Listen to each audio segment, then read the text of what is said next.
네, 강사님 모시겠습니다. 네, 안녕하세요. 방금 소개받은 유니티 코리아 김범주라고 합니다. 반갑습니다. 저는 이 브랜드를 제가 참여자로서 이렇게 다른 분들의 이야기를 듣는 용도로 많이 사용을 했었는데요. 이렇게 강연으로 나와서 하게 되는 경험은 오늘이 처음이라서 저도 무척 긴장이 됩니다. 하지만은 딱 들어와서 봤을 때 원격 강연을 줌이라든지 이런 화상 채팅 시스템으로 많이 하는데요. 분위기 자체가 화상 채팅 시스템으로 할 때보다 더 좀 부드럽고, 그리고 또 캐릭터들도 귀엽고 편안한 분위기인 것 같아서 그 점은 되게 좋은 것 같아요. 그런데 아무래도 이 브랜드 자체가 뭔가 이렇게 좀 아직 개발되고 있는 그런 프로그램이다 보니까 약간 기능적으로 불편한 점은 있지만은 저는 그 불편함이 오히려 다행이라고 생각을 하는 편입니다. 왜냐하면 만약에 우리가 완벽하게 거의 모든 기능이 다 구현이 되어 있는 메타버스 플랫폼을 이미 이용하고 있다 그러면은 그것은 무슨 말인가 하면은 이미 메타버스 시장이 다 성장을 끝냈다라는 말일 수도 있는 거거든요. 하지만은 우리나라 사람들은 워낙 새로운 유행과 트렌드에 민감하다 보니까 다른 나라들보다 훨씬 더 빨리 이런 시스템들을 받아들이고 있고, 지금 우리처럼 이렇게 실험적인 시도를 게을리하지 않고 있습니다. 저는 오늘 여러분들이 이런 강연에 메타버스 플랫폼을 통해서 참석해 주시는 이런 경험들이요, 앞으로 몇 년 후에 우리가 마치 인터넷 초창기에 나 이번에 네이버에서 카페 만들었는데 한번 들어와 볼래? 라고 했었던 것처럼 새로운 시대의 시작을 알리는 그런 기억이 될 수도 있을 거라고 생각을 합니다. 네, 그래서 오늘 와주신 많은 분들 다 환영드리고요. 반갑게 인사를 나누고 싶습니다. 너무 많이 오신 것 같아요, 이렇게.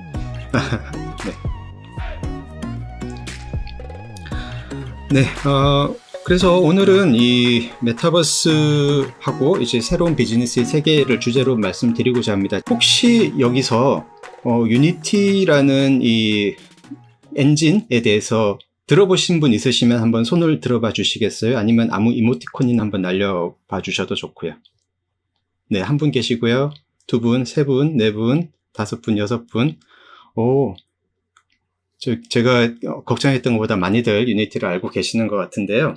네, 유니티에 대해서 이제 간단하게 말씀을 드리면은, 원래는 모바일 게임을 만드는 게임 엔진으로 많이 사람들한테 알려졌었습니다. 그런데 이제 모바일이라는 환경 자체가 되게 프로그래밍 개발을 할 때 있어가지고 최적화를 요구하는 부분이 많고요. 그리고 어떤 디바이스에서도 원활하게 돌아가야 되는 부분들이 많아서 그러한 이제 엔진의 특성상 유니티가 이제 그런 모바일 게임을 개발하는 데 많이 쓰이니까 최근에는 이제 메타버스 플랫폼, 지금 이 브랜드도 이제 유니티로 만들어져 있죠. 이런 플랫폼들을 만드는 데도 많이 활용이 되고 있고요.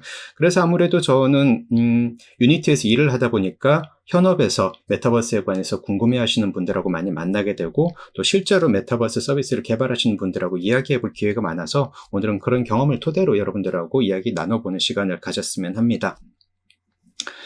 네, 첫 번째 주제는 이렇게 돼 있고요.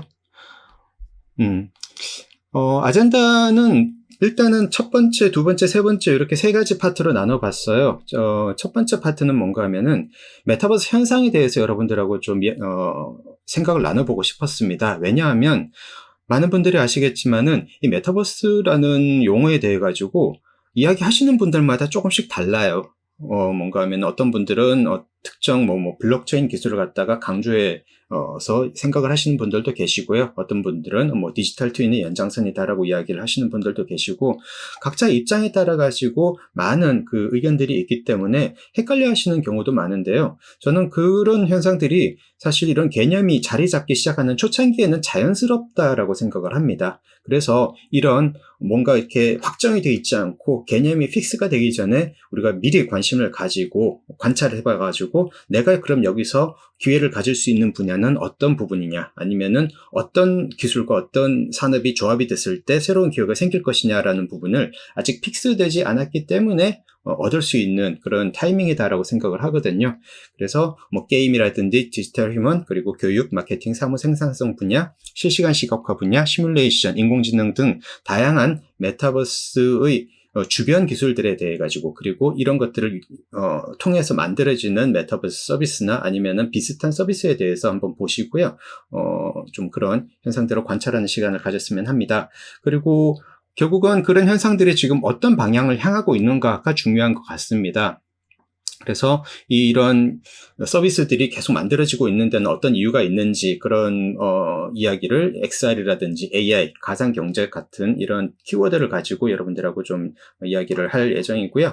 마지막으로 생각해 볼 부분들. 그러니까 무조건 저는 오늘 뭐 메타버스가 다 미래의 모든 일을 해결해 줄 것이고 다른 산업을 다 이렇게 뭐 좌지우지할 것이다 라고 말씀드리는 것보다 기대가 되는 부분과 우려가 되는 부분, 그리고 우리가 어떤 준비를 해야 되는가 하는 부분에 대해 가지고 조금 밸런싱을 맞춰서 말씀을 드리고자 하기 때문에 다양한 좀 생각해 볼 부분들하고 제언들에 대해서도 말씀을 드리면서 오늘 시간을 마치고자 합니다. 저는 오늘 어떤 케이스나 사례 위주로 말씀을 드릴 거기 때문에요.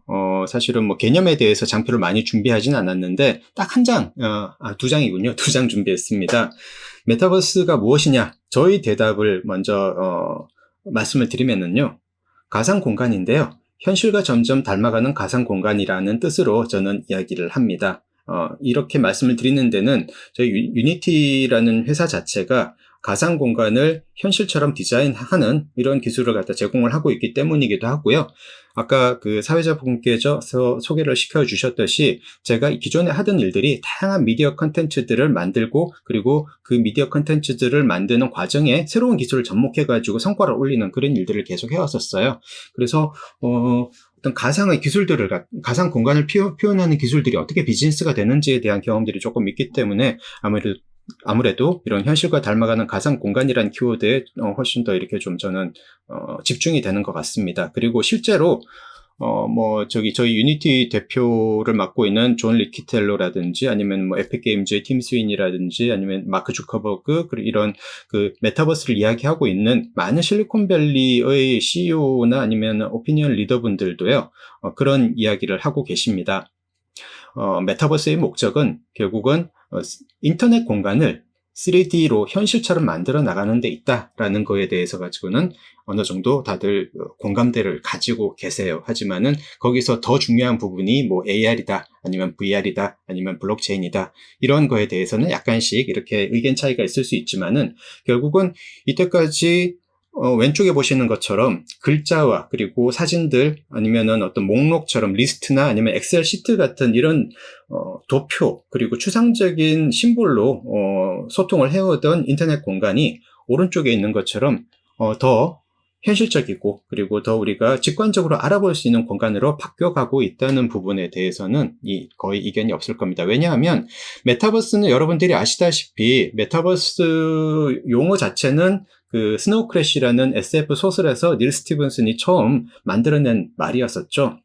그런데 이런 SF 소설에서 쓰이던 말이 실제로 학제적으로도 연구가 되기 시작하고 그리고 산업계에서도 주목을 하게 된 데는 2000년대 중반 2005년이나 2006년대쯤에 ASF라는 뭐 연구기관이라든지 아니면은 월드와이드 웹 컨소시엄 같은 이런 연구기관에서 메타버스를 이렇게 이야기를 하기 시작했었어요. 인터넷과 게임 엔진이 만난다면 무슨 일이 벌어질까? 그것이 바로 메타버스다. 그렇게 해가지고 만들어지는 것은 3D 공간화된 인터넷이다 라고 이야기를 한 바가 있어요. 그래서 지금까지 그 정의는 계속 메타버스 주장의 근간을 이루고 있는데 어떻게 보면은 우리가 지금 이렇게 가상 공간에서 만나가지고 이야기하는 것도요, 기존에는 줌이라든지 아니면 채팅방에서 이야기하는 것들을 조금 더 직관적이고 현실적인 방법으로 표현을 하는 과정이 아닌가 생각을 합니다. 네, 요런 가장 기본적인 개념에 대해서 말씀을 드리고요. 그러면은 지금 이 시점에 있어가지고 2000년대 초반도 아니고요. 옛날에 세컨드 라이프가 뭐 처음 시작했었던 1990년대도 아니고 지금 2021년 10월에 있어가지고 메타버스라는 것이 실제로 저희한테 주는 의미는 뭔가 아주 소박하게 좀 생각을 해봤습니다. 말씀드린 것처럼 현실적으로 구체적인 모습을 가진 인터넷이라고 말할 수 있는 건 기본이고요. 그리고 두 번째로 중요한 부분이 우리가 이때까지는 컴퓨터를 쓸 때 항상 기계한테 편리한 대로 만들어진 인터페이스를 학습을 해가지고 사람들이 기계한테 맞춰왔었어요. 제가 가장 대표적으로 생각하는 케이스가 사진에 보이는 우리 쿼티 키보드입니다. 이 쿼티 키보드라는 자판의 배열 그리고 이런 키보드의 형태 자체도요.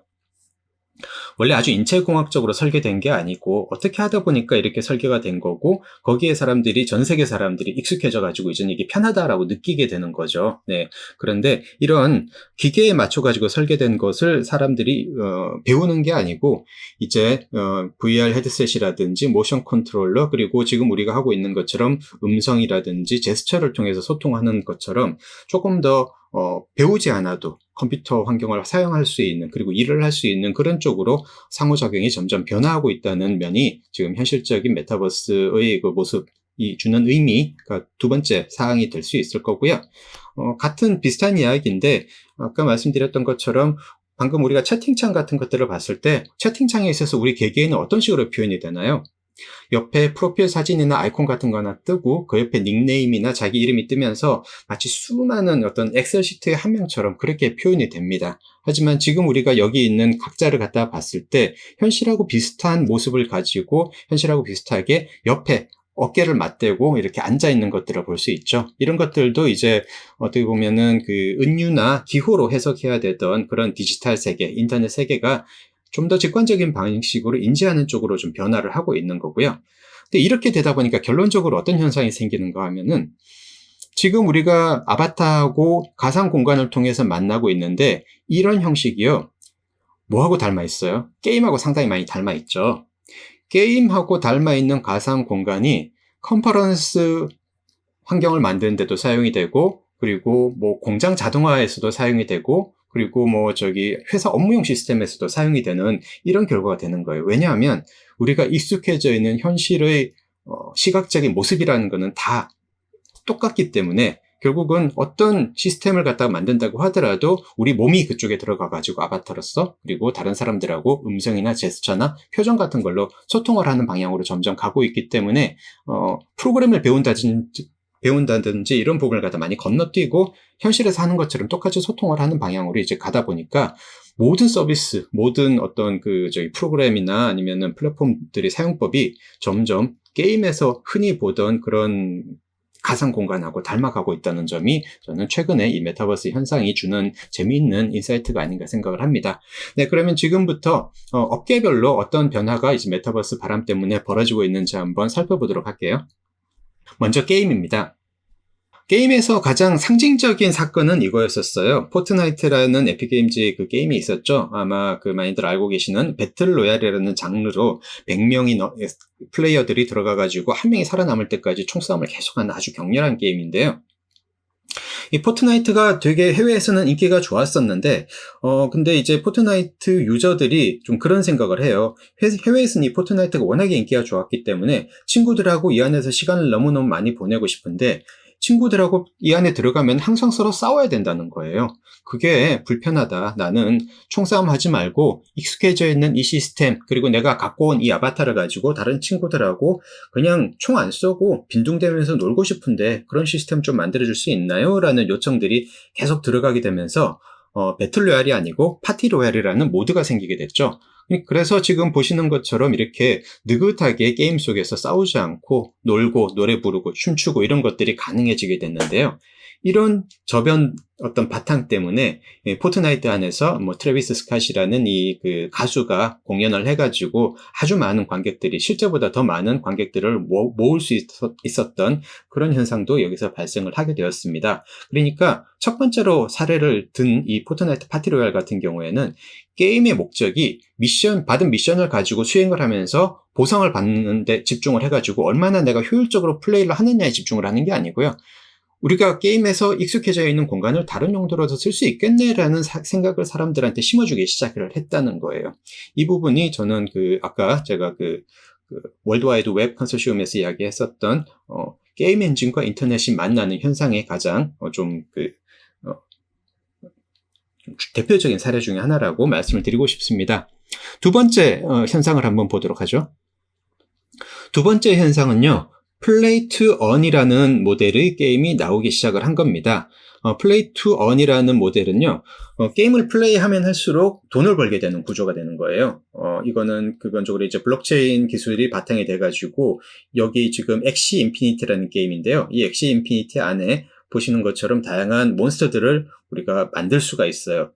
이렇게 다른 몬스터들 캐릭터들하고 같이 짝짓기를 해가지고 거기서 태어나는 몬스터를 또 키워서 다른 사람들한테 분양을 하면서 돈을 벌 수 있게 되어 있는 구조가 되어 있는데, 이런 부분들이 어떻게 보면은 게임이라는 거 안에 블록체인이나 NFT 같은 그런 새로운 시스템들이 들어오게 되면서 현실 경제하고 연결되는 지점이 점점 넓어져 가고 있다는 거죠. 그래서 이런 부분이 어느 정도 돈이 되는가 하면은 오른쪽에 보고 계시는 것처럼 실제로 이제 필리핀이나 이제 동남아 같은 데서는 코로나 사태 때문에 실직을 하신 분들이 생활비를 벌기 위해서 엑시 인피니티를 갖다 플레이를 하는 그런 현상으로까지 이어지고 있습니다. 그래서 이 환경 자체가 게임에서 만들어진 이런 환경과 시스템 자체가 실물 경제에도 영향을 끼치기 시작했다는 그런 현상을 중에 하나로 봐주시면 좋을 것 같고요. 세 번째로는 이것도 이제 NFT하고 관련이 되어 있는데, 이걸 가지고 이제 토큰을 판매를 한다든지 아니면 인게임 아이템 같은 것들을 갖다가 외부에 적극적으로 판매하는, 게임 안에서 뿐만이 아니고 외부에도 이렇게 판매를 하고 있는 이런 시스템으로 발전을 하는 것을 우리가 볼 수가 있어요. 지금 제가 소개시켜 드리고 있는 요 게임 같은 경우에는 우리 심즈라든지 아니면 심시티 같은 너무나 전설적인 게임을 만든 윌라이트라는 게임 제작자가 이제 유니티 가지고 만들고 있는 프록시라는 게임입니다. 이 프록시는요, AI 기반의 추억 시뮬레이터라고 해요. 장르 이름이. 어떤 게임이 나올지 저도 참 기대가 되는데요. 이번 가을에 나온다고 합니다. 그런데 이 게임이 발매되기 전에 NFT를 통해 가지고 게임 안에서 쓸 수 있는 추억 아이템들을 갖다가 5개 포함을 시키고, 그리고 이 안에서 입을 수 있는 아바타 의상 같은 것들을 포함시킨 NFT 상품을 갖다가 먼저 게임 유저들한테 판매를 하기 시작을 했어요. 그래서 나중에 게임이 나오면은 그 안에 들어가가지고 여러분들이 미리 구입한 그런 그 아이템들을 갖다 사용을 할 수 있게 이렇게 만들어져 있는데, 게임의 시스템 자체하고, 그 다음에 NFT 같은 그런 경제 시스템하고 갖다 연결시켜가지고 새로운 제품을 만들어내는 것도 지금 게임 업계에서는 많이 관심을 가지고 있는 분야입니다. 네, 이런 현상들이 있다 보니까 기존에는 제가 아까 말씀드린 대로 왼쪽과 같은 왼쪽에는 이제 리니지2 모바일 화면을 제가 캡처를 해본 건데요. 이 리니지2 모바일과 같은 이런 가상 세계 위에 아바타들이 뛰어다니면서 각자 대화하고 뭔가 이렇게 활동들을 하는 모습들이 게임에서 많이 있었기 때문에 다른 어떤 인터넷 공간들은 전부 다 텍스트 기반이나 아니면 영상 기반으로 주로 이루어져 있었었죠.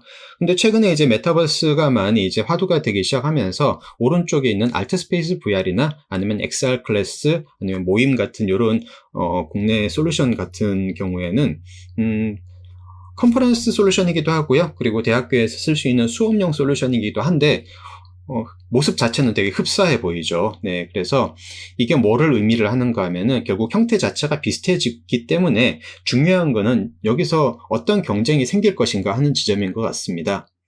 결국 메타버스는 온라인상에 구현이 된 인터넷을 점점 시각화하고 현실하고 비슷하게 닮게 만드는 흐름 중에 하나인데요. 그렇게 하다 보니까 결국은 어떤 BM이 중요해지는가 하면은 만들어진 온라인 서비스 안에 얼마나 많은 사용자들을 끌어모으냐가 제일 중요해지는 거예요. 그래서 가입자 수를 갖다 늘리고, 그리고 가입만 하는 게 중요한 게 아니고 이 가입하신 분들이 이 공간 안에 얼마나 머무를 수 있게 하느냐, 이 부분이 결국은 게임 회사들이 가장 집중을 해가지고 경쟁하던 분야였었는데, 이제는 그게 게임 회사들끼리의 경쟁뿐만이 아니고 다른 어떤 그 학습 회사라든지 아니면은 뭐 다른 디지털 트윈 회사라든지 아니면은 뭐 다른 어떤 솔루션을 제공하는 회사들도 비슷한 형식의 BM을 가지게 될 수 있기 때문에 온라인상에서 각자의 세계관을 가지고 우리 세계관이 더 재밌어, 그리고 우리 서비스가 더 쾌적해라는 그런 장점을 서로 경쟁하게 되는 이런 움직임들이 벌어질 수 있다는 거죠. 그래서 저는 게임 산업과 다른 산업 간의 벽이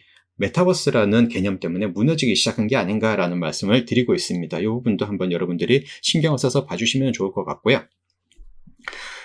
다음으로는 이제 디지털 휴먼에 관해서 이제 말씀을 드리고자 합니다. 디지털 휴먼 같은 경우에 최근에 가장 많이 쓰이고 있는 분야가 패션이라든지 이런 럭셔리 브랜드 쪽에서 가장 많은 관심을 가지고 또 활용을 잘 하고 계세요.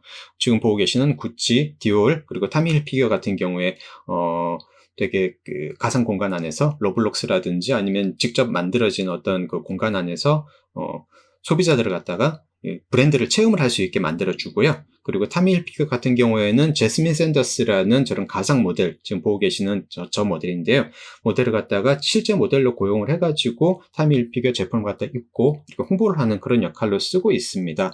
아마 근데 이제 그 움직임 자체는요, 기존의 모델들을 갖다가 활용을 하는 데 있어가지고 약간의 건강 문제도 있을 수 있고, 그리고 일정들이 안 맞거나 아니면은 우리 브랜드보다 더 좋은 조건을 제시하는 브랜드로 옮겨갈 수도 있다는 등 이런 관리에 문제가 있기 때문에, 그런 위험을 갖다 해칭하기 위해서 디지털 휴먼도 한번 사용을 해보자. 이 사람들은 늙지도 않고, 일정이라든지 이런 체력적인 문제도 없을 테니까 한번 활용을 해보자라는 뜻으로 좀 시작을 하고 있는 것 같은데요. 점점 이런 브랜드들이 늘어가고 있습니다. 그런데 아직까지는 대부분의 디지털 휴먼들, 패션 브랜드에서 쓰고 이렇게 활용을 하고 계시는 디지털 휴먼들은 대부분 오프라인 렌더러라고 저희가 이제 기술적인 용어로는 이야기를 하는데요. 이게 뭔가 하면은 실제로 리얼타임으로 게임처럼 움직일 수 있는 게 아니고 아주 정교하게 렌더링되어 있는 화면을 가지고 화면을 직접 그림을 만들어 가지고 이제 인스타그램에 올린다든지 이렇게 페이스북에 올리는 그런 용도로 쓰고 있어요. 그래서 아직까지는 리얼타임으로 우리랑 실시간으로 지금 우리가 같이 만나 가지고 제스처도 하고 이렇게 이모티콘도 나누는 것처럼 이런 소통을 할 수 있는 그 캐릭터들은 아직 흔치 않습니다. 그래서 앞으로는 이런 흐름들이 점점 더 커질 거라고는 보는데, 기술적으로 봤을 때는 얼마나 실시간 소통이 가능한가 하는 부분이 될 것 같아요. 그래서 향후에는 실시간으로 소통을 하는 아바타들이 아니면 디지털 휴먼 모델들이 우리 실제로 이 브랜드 안에 들어가가지고 우리랑 같이 소통을 할 수도 있을 거고요. 이런 움직임들이 점점 발전해 나가는 어떤 시장 상황에서 많이 보여질 걸로 저는 예측을 하고 있습니다. 지금 보고 계신 이 왼쪽하고 오른쪽 이 두 디지털 휴먼 모델들이 전부 다 실시간으로 움직이는 모델의 사례예요. 오늘 제가 동영상을 준비를 하지는 못해가지고 움직이는 점을 갖다가 보여드리지는 못하는 게 안타깝긴 한데요. 왼쪽에 있는 레플리카 VR이라는 이 AI 모델 캐릭터 같은 경우에는 저희 그 사람들이랑 영어이긴 하지만은 자연스러운 일상 언어를 가지고 대화를 할 수 있게 돼 있어요. 한마디로 말벗 역할을 해주는 거죠. 그래서 What did you do today? 이런 이야기를 한다든지 What is your favorite food? 라는 이야기를 하면은 이 친구가 거기 대답을 해주고, 그리고 제가 이 캐릭터랑 대화를 하면서 약간 기분이 좋았던 부분은 그 말을 하는 우리 그 상대방, 그러니까 사용자죠. 사용자에 대해서 많이 알고 싶어 하는 그런 호기심을 가지고 있는 캐릭터라는 거였었어요. 사실 실시간으로 반응을 하는 이 디지털 휴먼 캐릭터는 사람의 말을 이해하고 자기가 말을 하는 요 엔진 자체는 GPT-3라는 그 마이크로소프트의 솔루션을 갖다가 이용을 하고 있는데, 이 GPT-3 엔진을 갖다 그대로 옮겨 놓기만 했다 그러면은 이 캐릭터한테 성격이라는 게 없을 겁니다. 그냥 거기 맞춰가지고 대충 임기응변하는 대화밖에 안 될 수도 있었는데, 이 레플리카라는 이 AI를 만든 회사에서는 약간 커스터마이징을 해가지고 사람들하고 이렇게 친밀하게 대화를 할 수 있도록 그렇게 만들어져 있어요. 그래서 이런 부분들이 앞으로 좀 많이 활용할 때 저는 예를 들어서 노인분들이나 이런 분들하고 같이 말벗 역할을 한다든지 이런 쪽으로도 많이 활용될 수 있을 거라고 생각을 하는데요. 지금은 이 왼쪽에 있는 이 레플리카의 이 캐릭터 자체가 좀 단순해 보일 수는 있지만, 이거는 이제 모바일 디바이스에서 돌렸기 때문에 이런 그림으로 나오는 거고요. VR 속이거든요, 이거는. 오른쪽에 있는 이 수아라는 유니티로 만든 디지털 휴먼 캐릭터 같은 경우에는 되게 사실감 있는 그런 그래픽을 보여주고 있지만은, 놀랍게도 이건 실시간으로 초당 30프레임, 60프레임으로 돌아가게 만들어져 있습니다. 저는 결국에는 실시간화되고, 그리고 방금 말씀드렸던 레플리카처럼 AI 기술하고 자연어를 인식하는 AI 기술하고 아주 리얼한 그래픽이 되는 실시간 디지털 휴먼하고가 합쳐지게 되면서 정말 많은 그 활용 가능성들이 생길 것 같아요. 지금은 정해져 있는 포즈 같은 것들만 우리가 볼 수 있겠지만은, 향후에는 진짜 가상 공간 안에 우리랑 같이 뛰어다니면서 이야기도 하고 같이 놀 수 있는 그런 캐릭터까지 발전하는 게 충분히 가능할 거라고 생각을 하고, 이런 부분도 우리가 주목해서 봐야 될 것 같습니다. 네. 교육 부분은 메타버스가 줄 수 있는 혜택 가운데서 가장 중요한 분야라고 저는 생각을 합니다. 왜냐?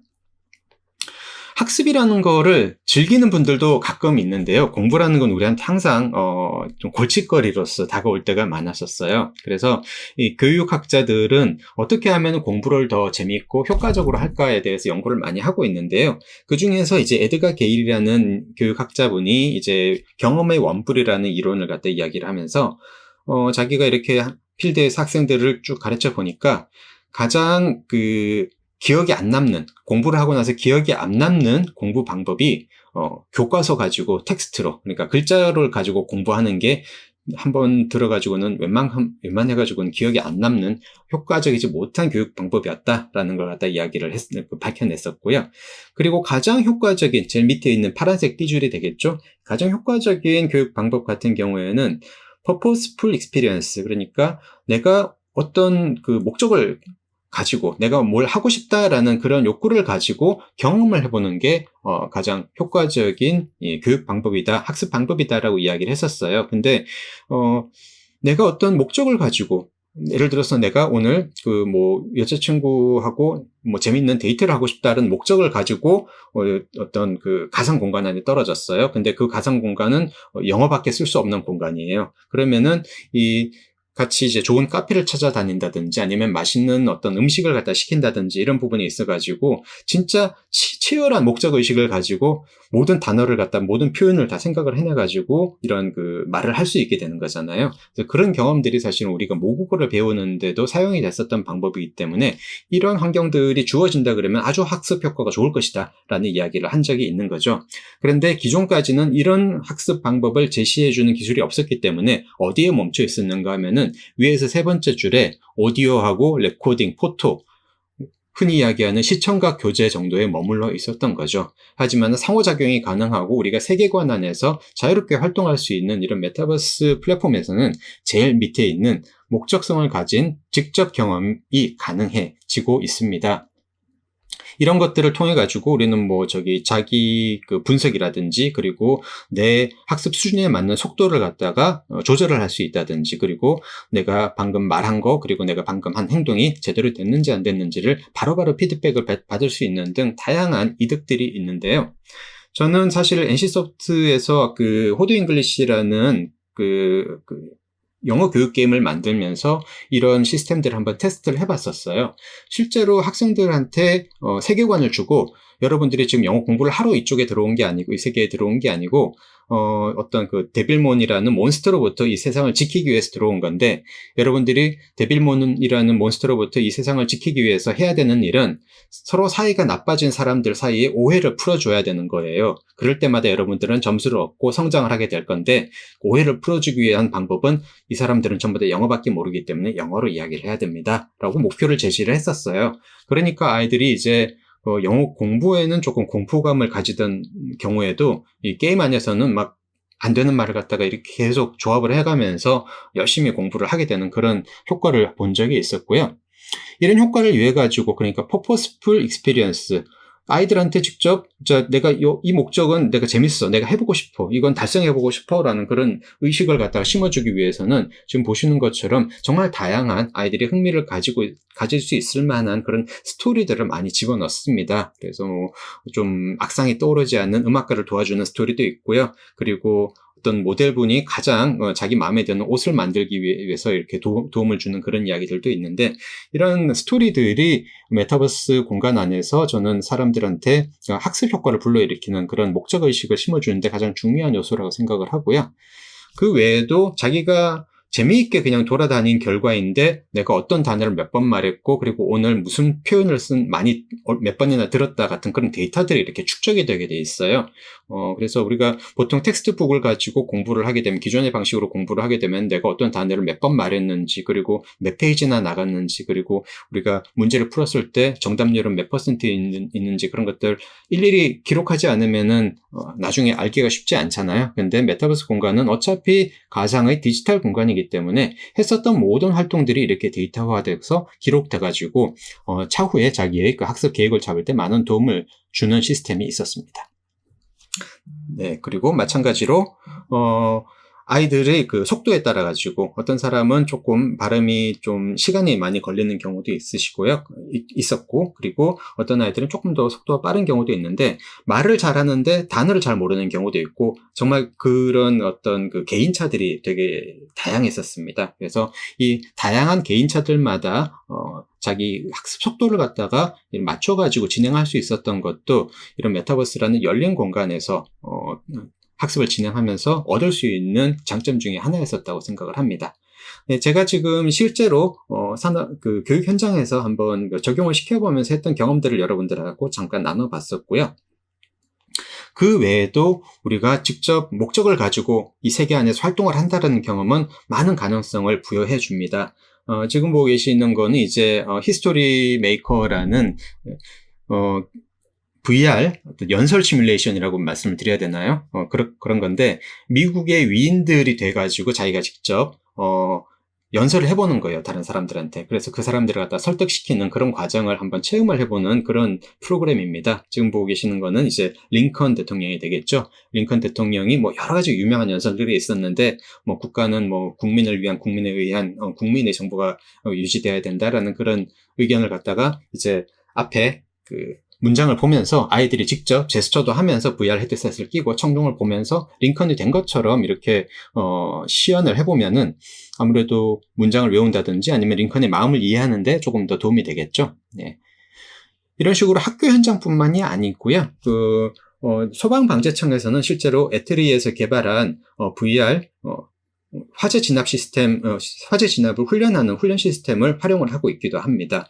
이런 식으로 기존의 텍스트북이라든지 이런 것들을 통해서 배우는 것들은 너무나 학습 효과가 떨어지기 때문에 직접 내가 행동을 통해서, 우리 말을 하는 것도 입 근육을 움직이는 거고요. 그리고 지금 보고 계신 이 소방서분이 들고 계시는 이런 노즐 같은 것들도 우리가 근육을 움직여가지고 몸으로 학습을 하는 거잖아요. 이런 부분들이 학습 효과에 매우 도움이 되고 있기 때문에 저는 메타버스 환경을 학습에 이용하는 것들이 앞으로 되게 기대되는 분야 중에 하나다라고 생각을 하고 싶습니다.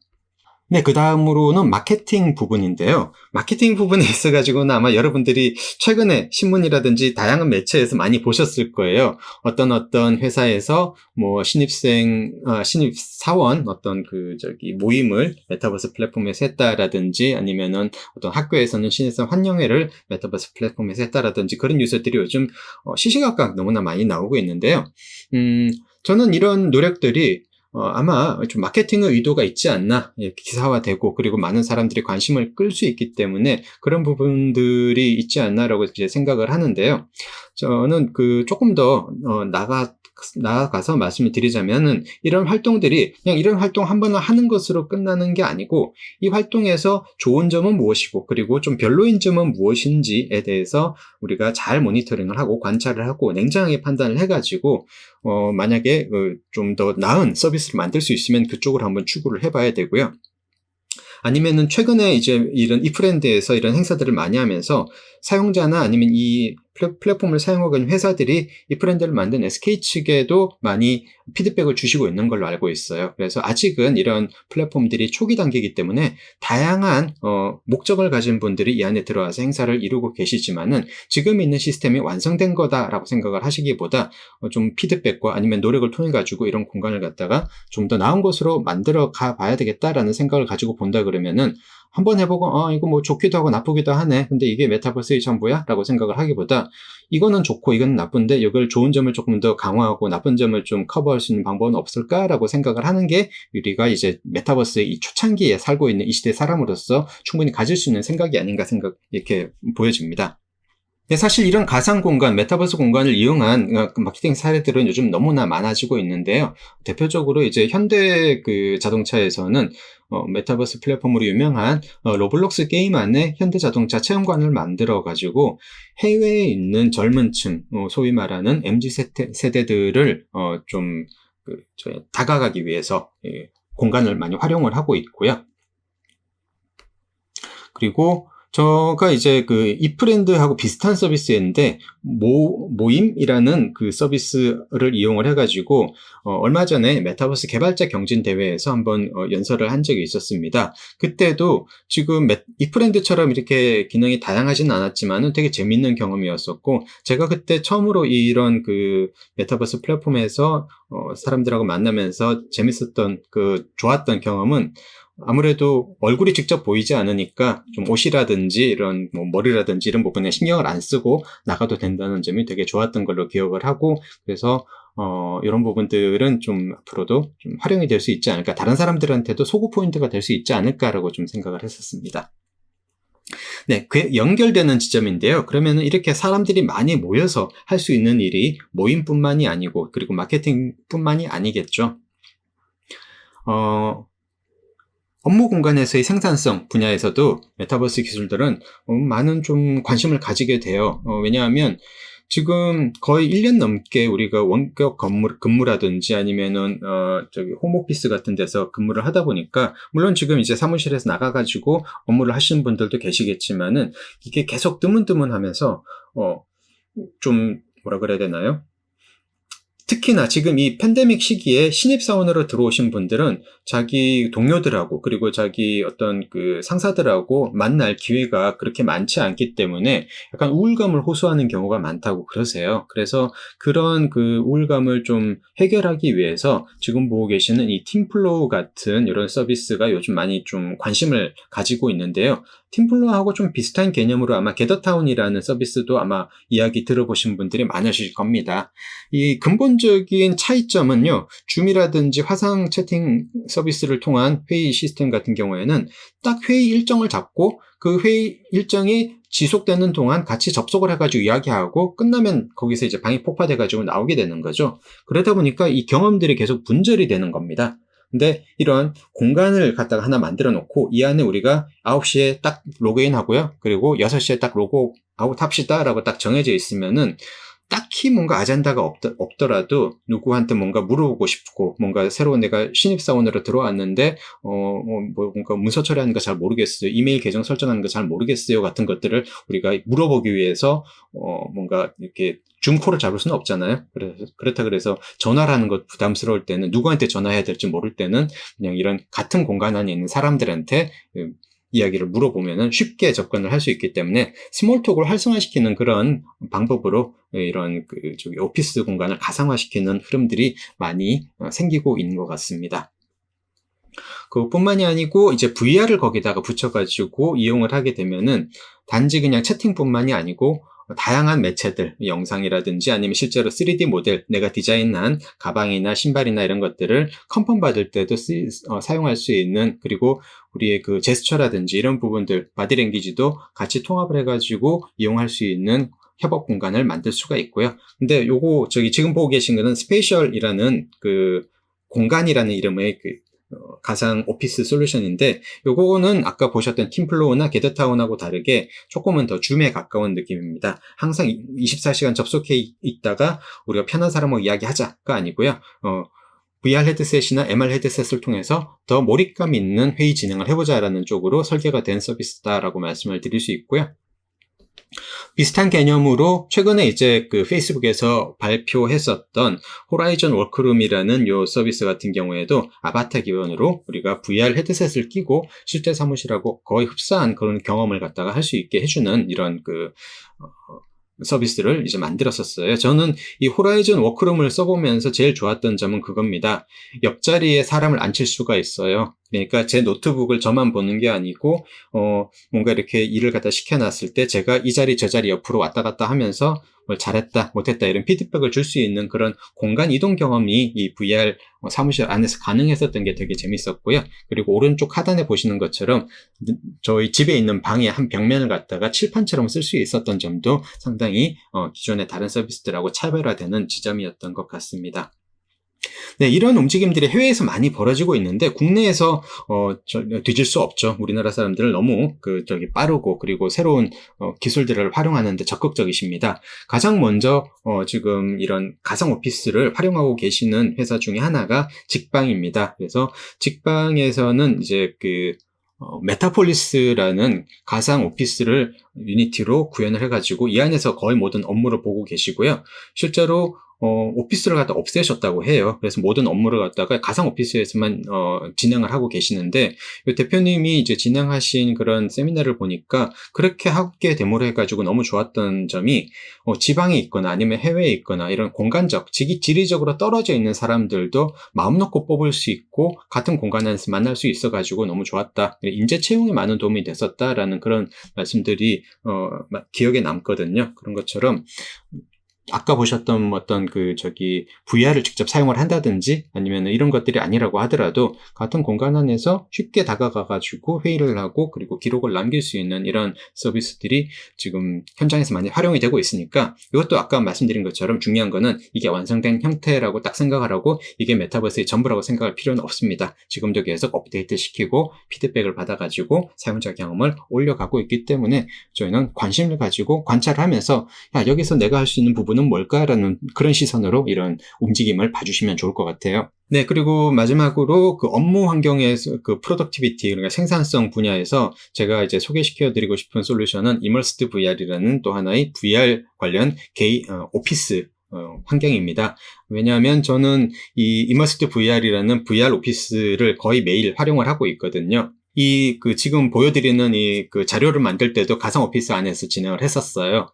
그러니까 요거는 VR 헤드셋하고 PC를 연결시켜가지고 PC 안에 있는 모니터를 갖다가 계속 이렇게 만들어낼 수가 있어요. 가상 모니터를. 지금 오른쪽에 보시는 것처럼 저는 지금 실제로 모니터는 듀얼 모니터를 쓰고 있는데, 근데 4개의 모니터를 갖다 보고 있죠. 그리고 완전히 가상 공간이기 때문에 실제 제 책상에서 재택근무를 할 때 쓰는 제 책상은요, 아주 지저분하기 때문에 집중이 잘 되지 않습니다. 그리고 좀 뭔가 다른 일이 자꾸 생각이 나는 그런 환경인데, 완전히 내가 일하는 정보만 딱 이렇게 360도를 다 채우고 있기 때문에 집중을 유지하는 데 아주 좋았던 그런 경험들이 있어요. 그리고 모니터가 되게 작아서 글자 보기가 어려운 것 같지만은 실제로 왼쪽 하단에 보시는 것처럼 제가 보고 있는 화면은 거의 모니터 하나가 극장 스크린만한 크기로 키워놨습니다. 그래서 멀리서 봐도 글자 같은 것들 잘 보이게 돼 있고 화면을 아주 널찍널찍하게 쓸 수 있는 점이 이 이머스드 VR이라는 어떤 생산성 프로그램의 이점이었던 것 같습니다. 네, 여기까지 쭉 이제 보시면은 몇몇 분야의 사례를 보시면은 이런 생각 하실 수 있을 거예요. 지금 이런 것도 메타버스라고 부를 수 있어? 이건 뭐 기존부터 있어 왔던 VR 프로그램이나 아니면은 뭐 오피스 프로그램하고 뭐 그렇게 차이가 없잖아? 라고 생각하실 수도 있을 거예요. 근데 맞습니다. 제가 이 시점에서 꼭 드리고 싶은 말씀은요, 지금 메타버스의 정의는 많은 사람들이 공감하는 아주 펀더멘탈한 정의는 아까 말씀드렸듯이 정보화되어 있는 이 디지털 세계를 더 직관적으로, 더 현실적으로 만들어가지고 우리가 더 쉽게 사용할 수 있게 하자. 배우지 않아도 사용할 수 있게 하자라는 하나의 목표일 뿐이거든요. 그래서 마치 이게 어떤 사용자 생태계가 반드시 있어야 된다. 다른 사람하고 반드시 소통이 가능해야지 메타버스다라는 하나하나의 사람들이 이야기하는 정의에 너무 이렇게 경도되시기보다 이런 가상화를 갖다가 현실적으로 표현하는 기술들을 어떻게 조합을 해가지고 새로운 서비스를 만들 수 있을까? 아니면 이런 서비스들이 앞으로 어떤 식으로 발전할까라는 그런 호기심 어린 시선으로 보는 게 중요하다고 봐요. 그래서 저는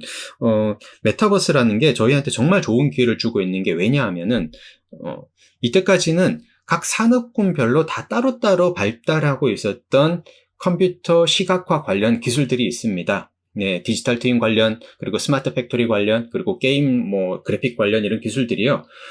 메타버스라는 개념 때문에 마치 용광로 안에 다 들어가가지고 펄펄 끓는 샘물이 된 것처럼 그렇게 구분이 없어지게 된 거예요. 산업 간에. 네, 게임 업계하고 아까 제가 다른 업계하고 경쟁을 하게 된 그런 벽이 무너지는 현상이다라고도 표현을 했었는데, 그런 것처럼 지금 우리가 이게 메타버스도 아니다, 이런 것들을 우리가 정의하기에는 아직까지 너무 이릅니다. 아직 너무 초기 단계고요. 제가 알고 있기로 메타버스가 우리나라에서 이렇게 신문지상이 많이 올라오고 있는 이런 현상이 채 1년이 안 되는 걸로 저는 기억을 하고 있어요. 그전에도 논문 같은 데서는 나왔었지만은. 그래서 아직까지는 이 관련 기술들, 시각화, 직관적인 디자인을 통해 가지고 더 생산성을 올리고 더 몰입도를 올려보자라는 이 방향성을 갖다가 저는 견제한다 그러면은 어떤 것들도 저는 메타버스라고 부를 수 있고, 그렇게 봐야지 새로운 기회가 생기는 거지, 이건 메타버스야 아니야 라고 하는 딱 이렇게 어떤 그 개념을 잡으려는 시도로 보게 된다 그러면은 오히려 많은 기회를 놓칠 수 있기 때문에 저는 꼭 그런 여기까지 몇 가지 사례를 보여드리면서 좀 다양한 분야를 보여드렸기 때문에 혹시나 혼란되는 지점이 있어가지고 저희 정리를 갖다가 꼭 말씀드리고 지나가고 싶었습니다. 네, 그러면은 이런 다양한 서비스들을 갖다가 가상 공간을 현실화시키는 방향으로 계속 활용을 하고 있는데 그 가장 기반이 되는 기술은 무엇인가 하면은 실시간 시각화 기술입니다. 영어로는 이제 리얼타임 비주얼라이제이션이라고 이야기를 하죠. 유니티 같은 게임 엔진이 가장 잘하는 부분이 이 리얼타임 비주얼라이제이션이에요. 그러다 보니까 유니티를 가지고 메타버스 플랫폼을 많이 만들고 계시기도 하는데 지금 보고 계시는 프로그램 같은 경우에는 유니티 가지고 제품의 카탈로그를 디지털화해 가지고 만든 거예요. 그래서 자동차 우리가 사러 갔을 때 자동차의 색깔이라든지 옵션 같은 것들을 결정을 할 때 종이 카탈로그를 보고 결정을 하기 때문에 실제로 내가 사게 되는 제품이 어느 정도 느낌인지를 갖다 알기가 쉽지 않잖아요. 근데 이 포마라는 이 유니티 제품 디지털 카탈로그 기술 같은 경우에는 내가 어떤 색깔, 어떤 옵션을 선택을 했을 때 예산은 어느까지 나올 수 있다라는 것까지 다 계산을 해주는 그런 되게 완성되어 있는 플랫폼이기 때문에 이런 부분을 이용을 한다 그러면은 따로 이렇게 제품 프레젠테이션, 제품 카탈로그를 개발하지 않더라도 바로 쓰실 수가 있습니다. 이런 기술은 자동차뿐만이 아니고 다른 가구나 가전제품을 우리가 옵션을 정하는데도 쓰실 수가 있기 때문에 마케팅 하시는 분들께서는 한번 관심을 가져주셔도 좋을 것 같고요. 조금 더 발전을 해가지고 실제 혼다 자동차 디자인 팀에서도 유니티를 써가지고 우리가 만든 자동차가 실제로 도시에서 달릴 때는 어떤 느낌일까? 그리고 사람들하고 같이 캠핑을 가는 환경이라든지 아니면은 집 앞에 주차가 되어 있는 환경에서는 어떻게 보일까 같은 것들을 시뮬레이션 해볼 수 있는 환경들도 만들어서 디자인 스튜디오에서 활용을 하고 계시고요. 지금 아무것도 없는 이런 비어있는 그림이 공장 같은 이런 사이트가 지금 보이고 있는데 사실 이 비어있는 사이트도 홀로렌즈 툴을 통해 가지고 비주얼 라이브라는 유니티 제품을 통해서 이제 보신다 그러면은 이 안에 CAD 데이터로 만들어져 있는 전선의 배치라든지 아니면 송수관 그리고 어떤 베큐um 덕트 같은 것들이 어떻게 배치돼야 하는지 같은 것들을 바로 AR로 이제 볼 수가 있는 그런 서비스들도 이렇게 실시간 시각화 기술의 한 측면이다라고 말씀드릴 수 있을 겁니다. 그래서 점점 이런 실시간 시각화 기술들은 아까 보셨던 것처럼 사용하기 편하게 이미 완성된 형태로 제공을 되는 게 좀 요즘 트렌드라고 볼 수 있고요. 그런 것들을 또 제품으로 판매하는 경우도 점점 많아지고 있기 때문에 이런 기술들의 활용도 여러분들이 조금 더 이렇게 관심을 가져주시면 좋을 것 같습니다. 네, 이렇게 시각화된 데이터들을 그냥 시각화만 시키고 보는 것에서 그치는 게 아니고 시뮬레이션을 통해서 더 많은 인사이트를 얻을 수 있는 분야들도 있습니다. 네, 유니티 for AEC 그러니까 지금 보고 계시는 부분은요. 병원에서 아주 비싼 장비들을 갖다가 수술실에 배치를 할 때 동선이 제대로 나오는지 의사 선생님들이 직접 들어와 가지고 내가 지금 이 수술을 한다거나 아니면 의료 행위를 할 때 제대로 지금 배치가 되어 있는지 높낮이는 괜찮은지 이런 부분들을 직접 측정을 하실 수 있도록 시뮬레이션 하는 서비스예요. 그래서 이런 서비스들이 있을 때하고 없을 때하고 나중에 시공해놓고 보니까 이게 되게 불편하네 라고 해가지고 재시공을 해야 되는 그런 요소를 갖다 많이 줄일 수 있다고 하고요. LG에서는 유니티 가지고 가상 공간을 만들어서 자율주행 시뮬레이터를 만들어서 많이 활용을 하고 있기도 합니다. 그리고 두산 인프라코어하고 저희는 어떤 시뮬레이션을 만들고 있는가 하면은 이 중장비들이 어느 정도로 이렇게 많이 왔다 갔다 하고 그리고 어느 정도로 투입이 돼야지 산을 깎는다든지 아니면 터널을 뚫을 때 흙을 얼마나 빨리 옮길 수 있고 그리고 어느 정도 공기를 갖다가 가져야 되는지에 대한 시뮬레이션을 저희가 할 수 있는 그런 유체역학 시뮬레이션 프로그램을 개발을 하고 있어요. 건설 공정 시뮬레이터라고 이제 적혀 있는데 이런 부분들도 역시 가상 공간을 우리가 현실처럼 만드는 데서 끝나는 게 아니고 물리 법칙이라든지 아니면은 VR 기술을 활용을 해가지고 시뮬레이션을 통해서 이 안에서 많은 인사이트를 얻고 실물 경제에 있어가지고 많은 기회비용을 아끼는 쪽으로 활용이 될 수가 있습니다. 네, 인공지능 부분도 저희 유니티가 많이 좀 신경을 쓰고 있는 부분입니다. 유니티에서는 이제 머신러닝 에이전트, ML 에이전트라는 개발 환경을 통해 가지고 다양한 인공지능 알고리즘을 유니티 환경 안에서 훈련을 시켜서 그 훈련된 인공지능을 또 실제 산업 현장에 가져가서 활용할 수 있도록 그렇게 지원을 하고 있는데요. 이 부분이 메타버스에서 중요한 게 뭔가 하면은 사실 인공지능이 가장 잘 활동을 할 수 있고 잘 활용을 할 수 있는 공간이 3D 가상 공간입니다. 왜냐하면 만약에 우리가 로봇을 만들지 않는 이상은 컴퓨터 안에 있는 인공지능을 사실 세상 밖으로 끄집어내가지고 우리가 테스트를 해볼 수 있는 방법이 없어요. 근데 가상 공간 안에서는 이제 로봇 암이라도 어떤 부분에 부딪혔는지를 측정을 해가지고 그 값을 갖다가 또 자기 그 알고리즘을 학습시키는데 쓸 수가 있기 때문에 지금 보고 계시는 로봇 축구 프로그램을 개발하는 것처럼 이런 그 시스템을 개발할 때도 유니티 가상 공간이 많이 활용이 될 수가 있고요. 이렇게 개발된 그 토이오라는 소니 학습용 로봇 키트는 실제 제품에도 활용이 돼가지고 유니티에서 개발한 그 인공지능 모델을 그대로 이 제품에도 활용을 시켜가지고 실제로 축구를 갖다 아주 리얼하게 하는 그런 블록들의 모임을 만들기도 했었습니다. 그리고 소니 아이보를 훈련시키는데도 이걸 실제 공간에서 계속 훈련을 시켜가지고 이게 제대로 걷는지 아니면 감정 표현을 제대로 하는지 같은 것들을 테스트하면은 너무나 사실은 그 시간이 많이 걸리게 되거든요. 그래서 ML 에이전트 안에 가지고 와가지고 이거를 수만 개의 그 강아지 모델로 복제를 해가지고 동시 트레이닝을 시킴으로 해가지고 더 빨리 이 로봇 강아지를 트레이닝 시키는데 활용이 되기도 했었습니다. 이런 것처럼 AI 기술들하고요, 메타버스 가상 공간하고 접목됐을 때 시너지가 날 수 있는 부분이 너무너무 많아서 최근에는 이런 쪽으로 많이 투자를 하시는 분들이 어떤 그 종목을 갖다 많이 보시는가 하면은 가상 데이터셋을 만드는데 메타버스 가상 공간을 활용하는 그런 그 기술을 가지고 있는 회사에 투자를 하신다는 그런 뉴스도 본 적이 있습니다. 네, 여기까지 저는 몇 가지 이제 시장에서 지금 벌어지고 있는 메타버스 관련된 사례들을 여러분들하고 나눠봤는데요. 이런 사례들이 그럼 우리한테 지금 앞으로는 어떤 방향으로 세상을 바꿔가는데 좀 도움을 줄 것인가 하는 그런 부분으로 트래젝토리 부분으로 이제 넘어가 보도록 하겠습니다. 결국 그 메타버스는 지금 보시는 것처럼 제일 위에 있는 디지털 트랜스포메이션과 시뮬레이션이라는 기술 위에 그리고 가상세계 아바타라는 기술이 시스템이 들어가고 그리고 그 위에 크리에이트 에코시스템, 그리고 창작자 생태계라는 것도 들어갈 수 있고요. 물론 이건 빠져도 상관은 없습니다. 네. 그리고 뭐 가상 경제, 그리고 블록체인, 그리고 오픈 프로토콜 같은 이런 다양한 우리가 그 인터넷을 갖다가 가상 현실화한다는 그런 목적을 가지기 위해서 다양한 어떤 그 기술들을 갖다 접목을 시켜가지고 점점 메타버스처럼 이렇게 보이게 만들어지게 되는 과정을 우리가 겪고 있는 건데요. 그렇기 때문에 기존에 있어 왔었던 4차 산업혁명이라든지 아니면 유비쿼터스 기술 같은 경우를 갖다가 메타버스하고 너무 동떨어진 걸로 보실 필요는 없습니다. 계속 관련된 기술들이 기존에는 산업계에서 주로 쓰이는 쪽으로 발전이 되어 왔었다 그러면은 IoT도 그렇고 4차 산업혁명도 그렇고요. 근데 이게 이제는 일반인들이 쓸 수 있는 인터넷 공간으로 이제 들어오게 되었다라는 식으로 이제 흐름이 그렇게 이루어진다고 볼 수가 있을 거예요.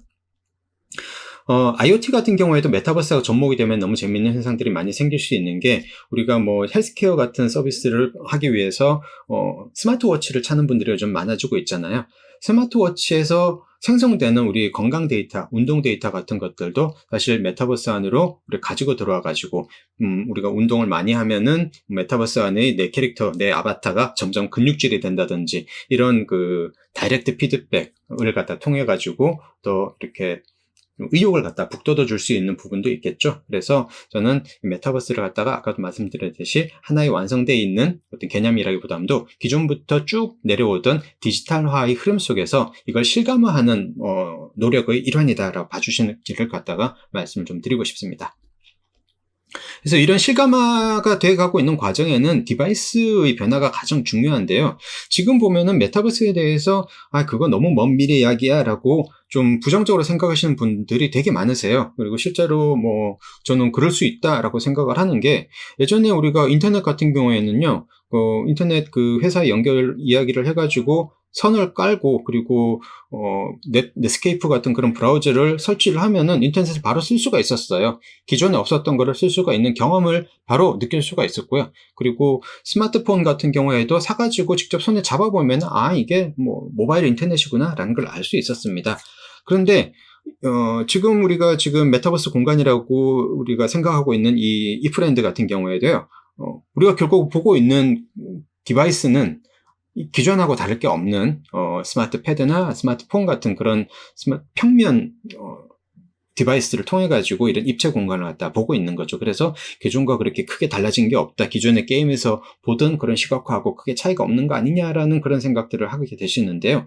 결국은 저는 이런 가능성들이 더 사람들한테 와, 이거는 기존하고 좀 다르네, 이건 좀 새로운 가능성이 보이는데 라는 느낌을 주려 그러면은 제일 오른쪽에 있는 저는 VR 헤드셋들이 더 대중화가 돼야 된다고 생각을 합니다. 그런데 약간은 좀 팬데믹이라든지 이런 상황들 때문에 HMD, VR, HMD, 완전히 새로운 경험을 갖다가 할 수 있게 해주는 이런 VR 기기들이 아직은 조금 불편하거든요. 그러니까 예전보다는 엄청나게 저렴해지고 그리고 많이 좀 편해지긴 했었지만은 아직 일반인들 이제 반응을 보면은 한 3분의 2 정도는 와, 이거 완전 신세계다 라고 이야기하시는 분들이 있고요. 한 3분의 1 정도는 재밌긴 한데 너무 불편해, 땀나, 이렇게 이야기하시는 분들이 많으십니다. 그래서 한두 번 정도 더 이렇게 리비전을 거치면서 정말 이렇게 안경 쓰듯이 편안한 VR 기기들이 나왔을 때는 정말 이거 공간 인터넷이라는 게 이렇게 중요하구나, 우리가 보고 있는 이런 환경들이 진짜 360도 입체로 보였을 때 얼마나 큰 가능성이 있구나라는 걸 실감하게 되실 건데요.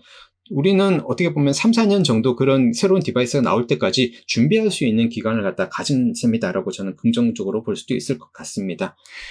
어제도 보니까 HTC라는 회사에서 안경형 VR 헤드셋을 하나 발표를 했더라고요. 그런 부분도 보면은 이런 디바이스가 더 경량화되고 그리고 간편해지는 흐름은 아주 빠르게 발전을 할 거라고 말씀을 드리고 싶습니다.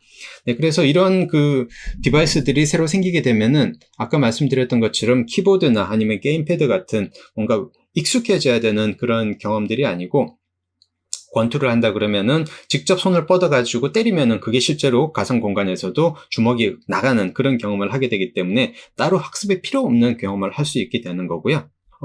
어떤 용도를 가지고 디자인된 프로그램들 같은 경우에도 이제 기존에는 어떻게 하면은 그림을 갖다가 이제 빨리 그릴 수 있을까? 아니면은 다른 그림을 갖다가 밑에 대고 이렇게 트레이싱을 더 편하게 할 수 있을까? 같은 그런 기능 중심의 디자인에서 오른쪽과 같은 아틀리에의 분위기를 갖다가 내고, 그리고 내가 직접 그림을 그리고 싶은 욕구를 갖다가 불러일으키는 그런 경험과 재현 중심의 프로그램으로 조금 옮겨가는 그런 흐름들이 요즘 보이고 있어요.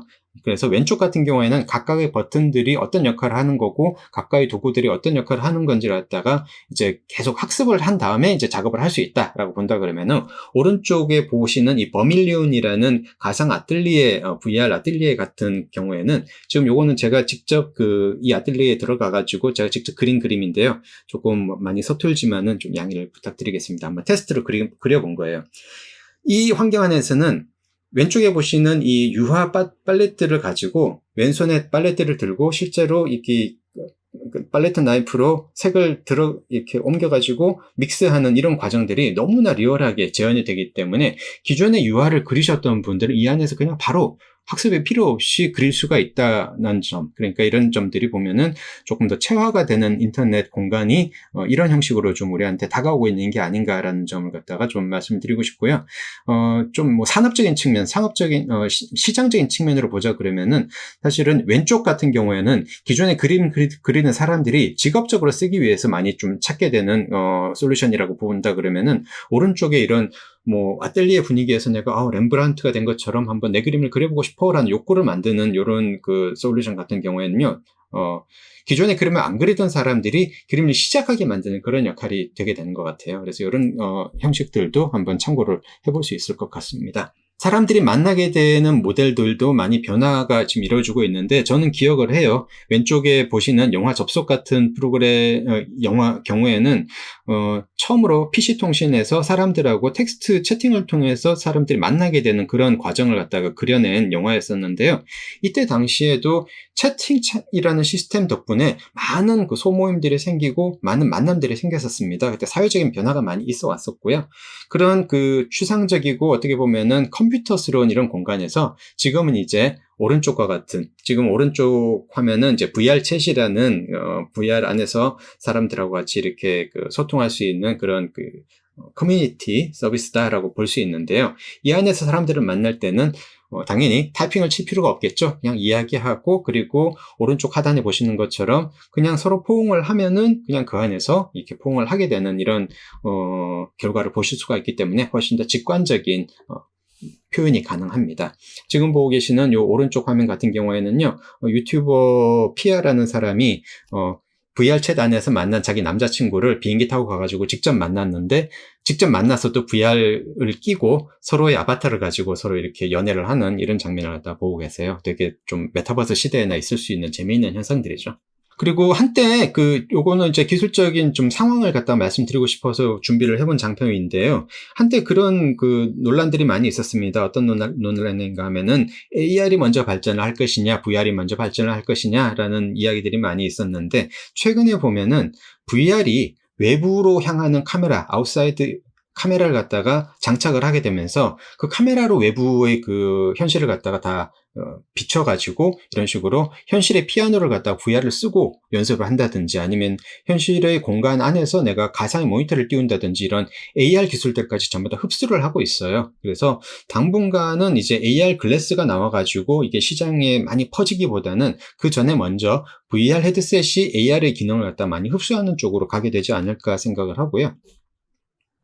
이렇게 되는 흐름에서 지금 가장 앞서 있는 기업 디바이스는 바르요라는 이 회사입니다. 아마 북유럽 쪽 회사로 알고 있는데요. 이 회사가 만든 XR3라는 헤드셋이 거의 사진 실사와 같은 정도의 그래픽을 갖다가 보여줄 수 있는 고해상도의 패널을 갖다 제공을 하고요. 오른쪽에 보시는 것처럼 현실의 공간 안에 가상의 로봇 암이라든지 이런 것들을 배치를 해가지고 상호작용할 수 있는 이런 완전한 현실과 가상을 갖다 접목시키는 경험을 갖다가 제대로 이렇게 표현을 해주는 디바이스예요. 근데 이 디바이스가 문제는 가격이 너무나 일반인들이 쓰기에는 비싸고, 그리고 기업용으로만 판매를 하고 있기 때문에 대중화되지는 않았지만은, 저는 이런 기술들이 지금 오큘러스 퀘스트 같은 것을 만들고 있는 페이스북에서도 관련 기술들을 많이 연구를 하고 있기 때문에 대중화돼가지고 방금 보셨던 것처럼 AR 기능을 할 수 있는 그런 VR 기기들이 나오는 게 머지 않았다고 생각을 합니다. 네, 이 부분은 아까 제가 설명을 드렸던 부분이라서 넘어갈게요. 가상 공간을 갖다가 AI로 훈련시키는 공간으로 활용을 해가지고 공항에서 검색대에서 위험한 물건을 찾을 때 더 검색할 수 있는 능력을 올렸다라는 그런 메타버스 활용 사례고요. 인공지능하고 메타버스를 합쳐가지고 활용을 한 사례죠. 그리고 로봇암을 활용하는 것도 아까 제가 로봇 축구를 갖다가 사례로 해서 보여드렸기 때문에 넘어가도록 하겠습니다. 네, 다음으로 지금 우리 메타버스 기술이나 시장들이 향하는 부분은 가장 중요한 요소 중에 하나인 이 창작자 생태계입니다. 결국은 메타버스가 이 많은 경제적 가능성을 가지고 있다라고 많은 분들이 예측을 하시는 것도 이 안에서 새로운 경제적인 어떤 가능성이 많이 벌어지고 있기 때문이거든요. 대표적으로 이제 제일 오른쪽에 있는 이 알렉스 벨판즈라는 로블록스 게임 창작자 같은 경우에는 이 제일 브레이크라는 게임을 만들어가지고 연 100만 불이 넘는 수익을 갖다가 올리고 있다고 해요. 그래서인지 최근에 이제 페이스북에서는 자사에서 이제 지금 판매하고 있는 오큘러스 헤드셋에서 즐길 수 있는 VR 기반의 메타버스 플랫폼이죠. 호라이즌 월드라는 것을 이제 베타 테스트를 하고 있는데, 이 호라이즌 월드 안에서 아까 보셨던 이 알렉스 벨판즈 같은 좀 재능 있는 크리에이터들을 메타버스 안에서 컨텐츠를 만들 수 있는 크리에이터들을 갖다 모으기 위해서 최근에 1000만 불 정도의 상금을 갖다 걸고 많은 크리에이터를 모집을 하고 있습니다. 지금 보고 계시는 화면은요, 호라이즌 월드 안에서 명상을 갖다가 배울 수 있는 그런 공간을 디자인한 어떤 사례예요. 그래서 이런 사례들도 페이스북에서는 되게 눈여겨보고 있는 걸 보면은 가상 공간을 이미 이렇게 기왕 만드는 거면은 오락용으로만 쓰는 게 아니고 좀 더 다양한 용도로 사용을 할 수 있다라는 점에 착안을 한 것 같습니다.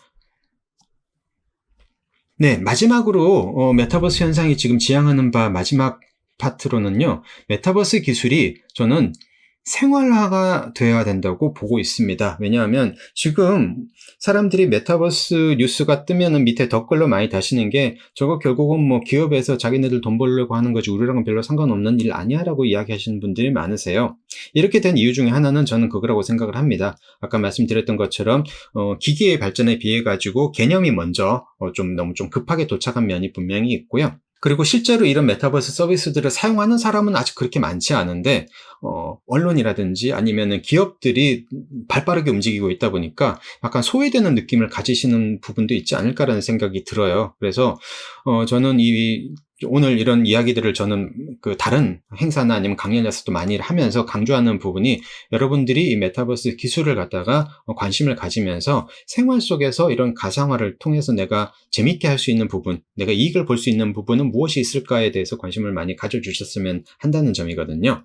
그래서 지금 보고 계신 이 장표에 있는 그림은 뭔가 하면은 일본에서 요즘 유행하고 있는 취미 중에 하나인데 사진을 찍어가지고 그 사진을 통해서 모델링을 해서 이걸 가상현실 안에 옮기는 그런 포토그래메트리가 취미로서 이제 인정을 받고 있다고 해요. 그래서 뭔가 하면은 오른쪽에 있는 이런 자기가 자주 가던 가게인데 건물이 리모델링 되면서 이 가게가 없어지게 됐대요. 그래가지고 이 가게의 사진을 옛날에 자주 가던 가게의 사진을 찍어가지고 내가 VR 안에서 언제든지 재방문할 수 있도록 그렇게 디지털적으로 보존을 하는 이런 행동들도 우리가 하나의 그 재밌는 현상이라고 볼 수 있고요.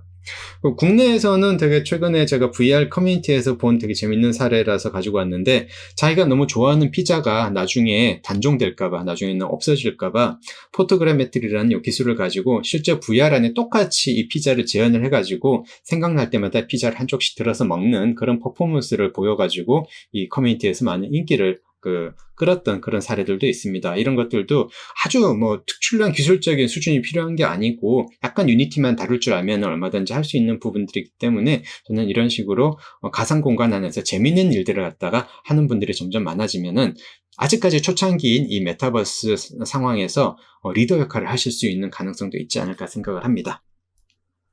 네, 요거는 이제 제가 조금 넣어본 게 얼마 전에 저희 그 아들하고 같이 도쿄 게임쇼를 VR로 한번 방문을 해가지고 둘이 같이 놀아본 경험인데요. 요것도 어떻게 보면은 생활 속에서 메타버스를 갖다가 활용하는 사례 중에 하나가 될 수 있지 않을까라고 해서 좀 포함을 시켜봤고요.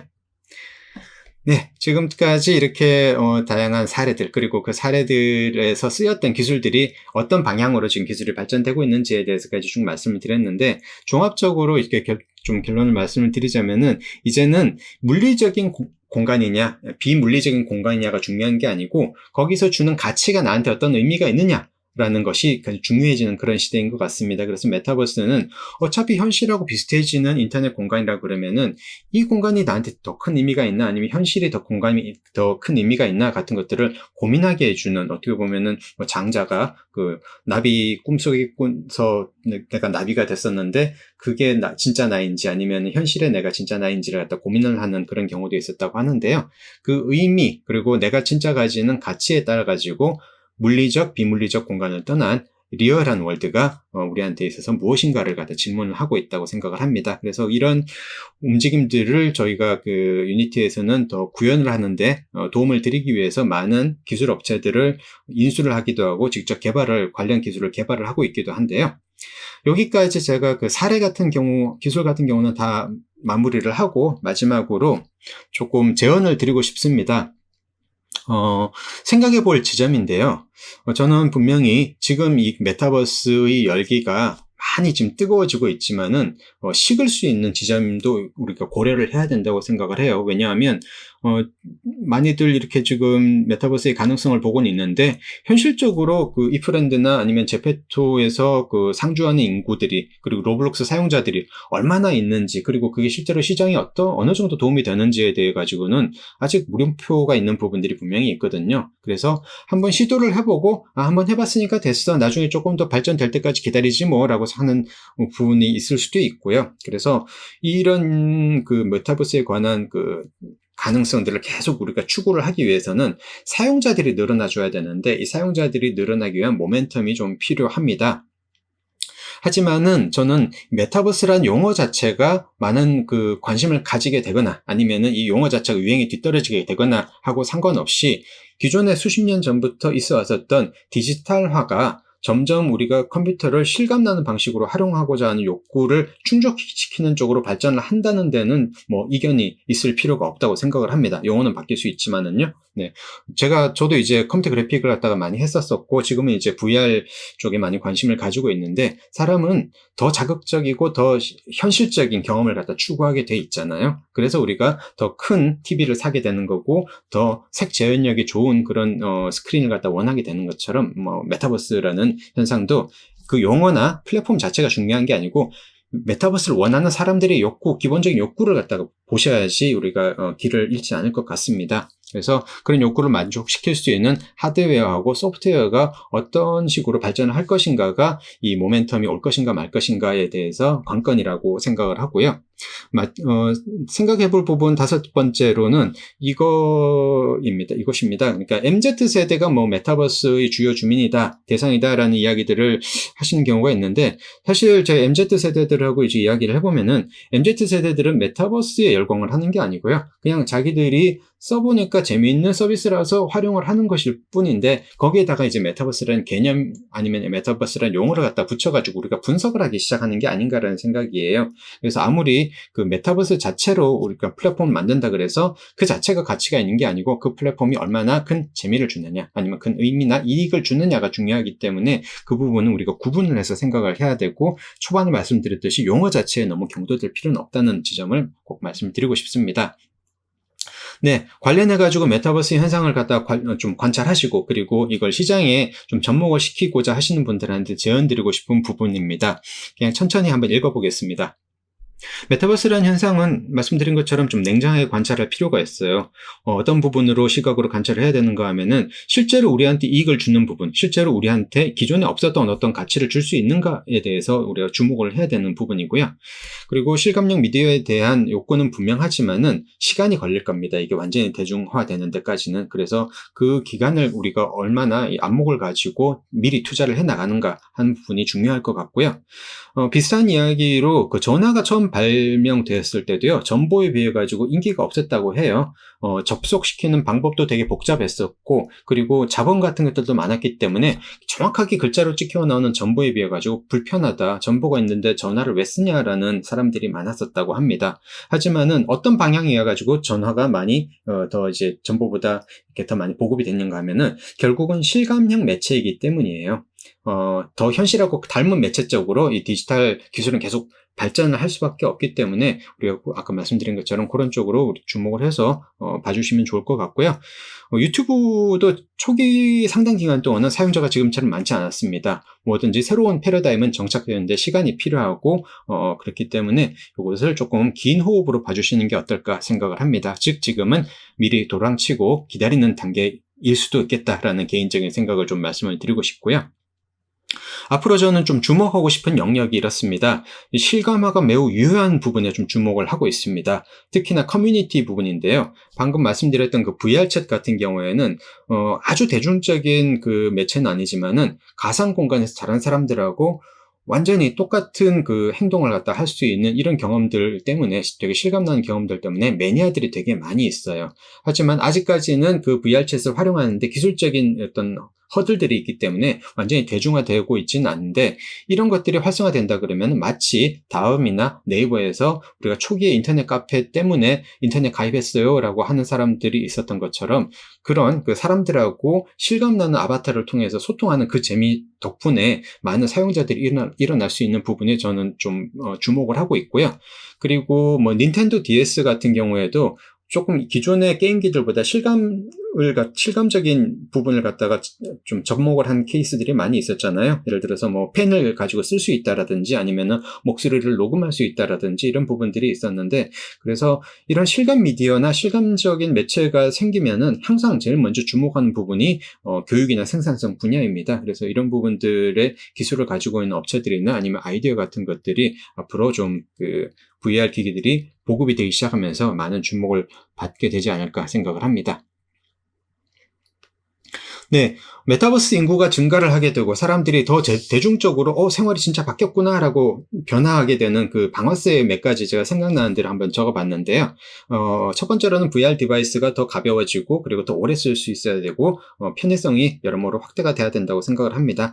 솔직히 말씀드려서 저는 지금도 오큘러스 퀘스트 2의 기능에 대해서는 별로 불만이 없어요. 하지만은 더 가벼워지고 더 이렇게 열이 좀 덜 났으면 좋겠다라는 생각은 분명히 있고, 특히 제일 중요한 부분은 썼을 때 머리가 좀 안 망가졌으면 좋겠는데 이게 위에서 이렇게 찍어 누르는 띠가 있어가지고 그 부분이 좀 아쉽습니다. 그래서 그런 부분들이 이제 뭐 좀 해결이 될 거고요. 짧은 시간 안에 그게 된다 그러면은 아마 이런 그 VR을 쓰는 메타버스 인구가 획기적으로 증가하게 될 거라고 보고 있습니다. 두 번째 방아쇠 요인으로는 블록체인 기반으로 돈을 버는 사람들이 많아지게 되면은 아무래도 그 돈을 벌게 해주는 플랫폼에 사람들이 집중을 많이 하게 될 겁니다. 최근에 이제 디센트럴랜드라든지 샌드박스라든지 아니면 방금 소개해드렸던 엑시 인피니티 같은 블록체인 기반의 그런 그 게임 플랫폼들 그리고 커뮤니티 플랫폼들이 점점 많아지고 있는데요. 아직은 그렇게 사용자가 많지 않아요. 하지만 이걸로 실제로 돈을 번 사례들이 있다 그러면은 경제적인 이익을 위해서 사람들은 움직이고 그것이 인구의 증가로 이어질 것이라고 보고 있습니다. 네, 그리고 창작자 생태계의 성공 여부. 제페토 스튜디오 같은 경우에는 제페토에서 우리가 입을 수 있는 아바타 의상이라든지 아니면은 공간 같은 것들을 디자인할 수 있게 만들어져 있는데, 최근에 지금 새로운 버전 같은 경우에는 지금 만들고 있는 새로운 버전은 이 안에서 게임을 만들 수도 있게, 그러니까 로블록스처럼 발전을 해나가려고 생각을 하고 있어요. 그래서 그런 창작물을 만드는 컨텐츠 제작자들이 성공을 한 사례들이 점점 많아지게 되면서 나도 한번 내 창작력을 동원해가지고 메타버스에서 돈을 벌어볼까? 나는 유튜브에서 얼굴을 이렇게 보여주면서 이야기하는 거에는 좀 자신이 없지만은 혼자서 뭔가를 만들어내는 건 자신이 있어 라고 하는 전혀 다른 성향의 창작자분들이 유튜브가 아닌 이쪽으로 와가지고 성공하는 케이스를 만들어 주신다 그러면은 저는 이 인구가, 메타버스 이용하는 인구가 획기적으로 늘어날 수 있는 그 방아쇠의 사례가 될 수 있다라고 생각을 합니다. 네. 지금까지 다양한 그 기술들이 메타버스 주변에 머물고 있고, 그리고 이 기술들끼리 어떻게 조합을 하느냐에 따라 가지고 기회가 생길 수 있다고 말씀을 드렸었는데요. 근본적인 방향성을 우리가 이해를 하고 앞으로 지금 어느 정도는 지속될 메타버스라는 흐름을 이용해서 여러분들이 많은 기회를 얻으셨으면 하는 말씀을 드리면서 오늘 강연을 마치고자 합니다. 감사합니다.